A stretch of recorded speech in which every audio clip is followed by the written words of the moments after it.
Welcome back to Notre Dame Day. This is me over here in between the offensive line of the Notre Dame football team. We're joined now by some of the biggest human beings on the face of the Notre Dame campus, as well as I believe on earth, to be honest with you.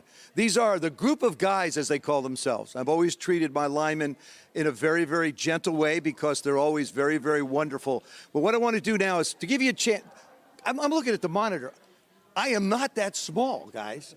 I didn't think I was anyway, but I feel comfortable. I feel like I'm back home. Anytime you're a quarterback and you're behind an offensive line like this, there's just a wonderful little warm feeling that goes through me to sort of back in the cradle. Is that the way you guys feel about taking care of a quarterback? Yeah, absolutely. Go ahead. All right, good. Now, I'll tell you what we'll do. Let's start with Josh here.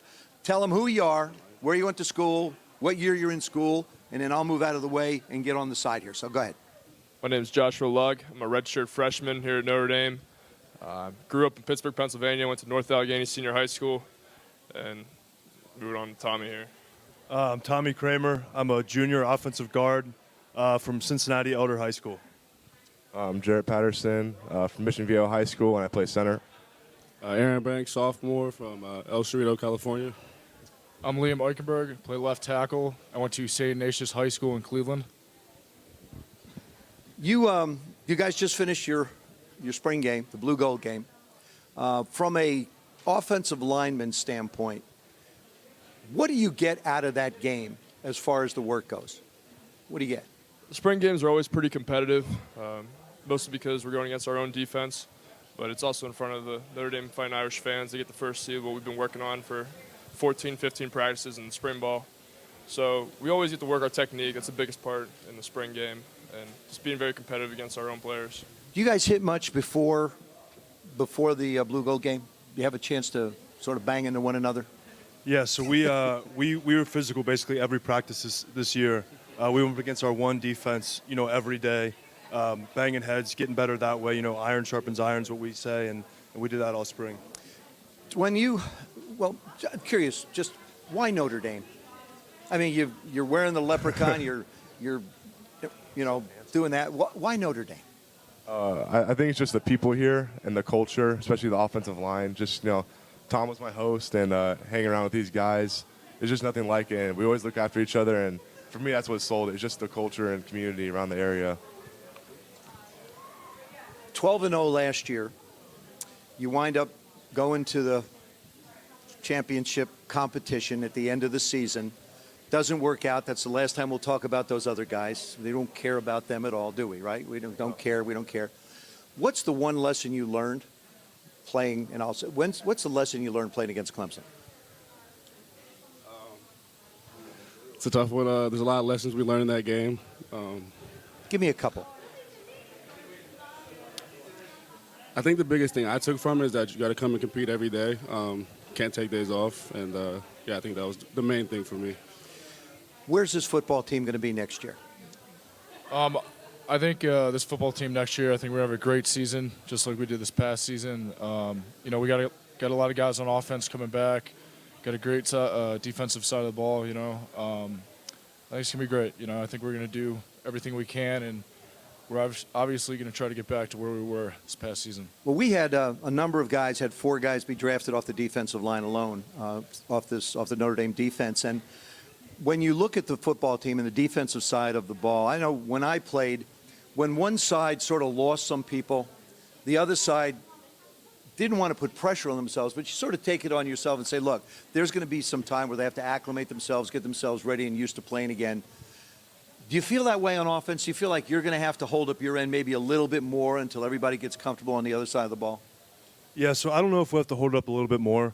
We got a second-year starter in Ian Book. We got an explosive running back in Jafar Armstrong, Tony Jones. More experience on the O-line, great receivers.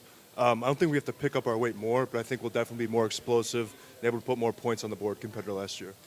I'm going to ask each of you just a simple question. What does Notre Dame mean to you?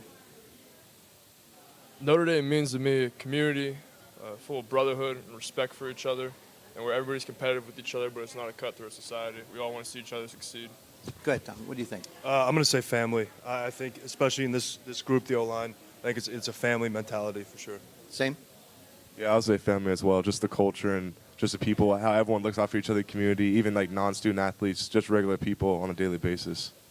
Yeah, I said family too. I mean, we call it the Notre Dame Family. It's literally our slogan. I'd say family as well. You know, it's something special here. People talk about it all the time, and especially in our room, it's something different. You know. See, I had the good fortune to play at Notre Dame with a bunch of great guys up front. Then when I went to professional football, I had the Hogs. They had their own little moniker. They had their own little posters.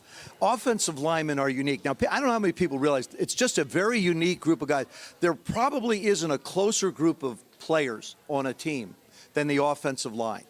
I mean, literally, they take care of each other. They watch out for each other's backs. And if you were to happen to drive into a parking lot and look for cars, you'd probably see just about the same type of trucks, mostly, that everybody's driving, because that's sort of what the offensive linemen do.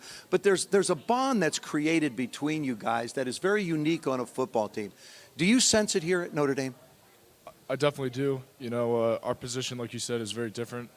It takes 5 guys to do our job. Everybody has to be on the same page, and everybody has to know what they're doing. You know, and if we go one way, then the team goes with us. You know, and it's an important position, and it's definitely, people don't completely understand it, and it's just great. It's great playing this position. I just think it's wonderful. And you know, having studied football teams for so many years and broadcast for so many years, and then playing on them, when you walk by the offensive line room, it's like there's everybody else, the defensive backs, the wide receivers. Everybody has meetings. Everybody has a meeting room. But there's something about the O-line. There's something about the camaraderie that exists. There's the communication.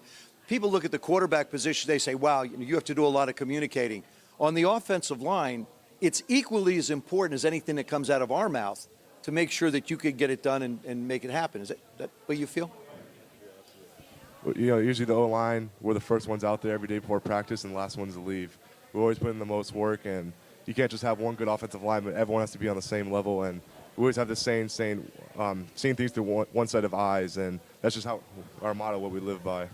All righty, I'm gonna throw some questions at you, looking for one-word answers. Okay, this is the quiz. This is the big quiz. This is you're gonna be graded on this. This could go towards your graduation, so you gotta be really careful about this. Okay, one word to describe. One word to describe Coach Bale and his impact on your development. One word. Vigorous. Vigorous. Okay. Explosive. Explosive. Say he's a maniac. I was waiting for one of those. Go ahead. Gritty. Gritty. I was gonna say gritty. Yep. Scary would be another one. Probably would come in there, I'm sure. Okay. What school finished runner-up to Notre Dame in your recruitment? Where else were you thinking about going? Glad you didn't, by the way. I committed shortly after Notre Dame left. One word answer. See, young guys. Wisconsin. Wisconsin. Ohio State. UCLA. UCLA. Ohio State. Me, it was North Carolina State. I actually signed at North Carolina State before I came here to Notre Dame. So we all had second thoughts, and it all worked out very, very well for all of us. What player, not here tonight, do you think is going to surprise Notre Dame fans next year? Now, you guys have had a chance to look around. Is there a player that you look at on your football team and say, you know what, that could be a really surprise individual? Kurt Hinish. Chase Claypool. I'm going to say Ade Ogundiji. Drew White. Kurt Hinish. See, I love the fact that it's not the same person. That's wonderful. These guys have been with the players. They observe them. They see them. And here's an opportunity to really get an evaluation. That's, to me, is the truest of evaluation. Last one. What makes Notre Dame football special? What makes Notre Dame football special? The brotherhood. Brotherhood. The tradition. Competition. Tradition. I think we're about done, Jack. I got to go back to you at the Grosjean family loft. So, who better to interview than a guy that really appreciates what the offensive line does? I know they don't like the attention, but they certainly deserve it, and it's great that they got some here tonight.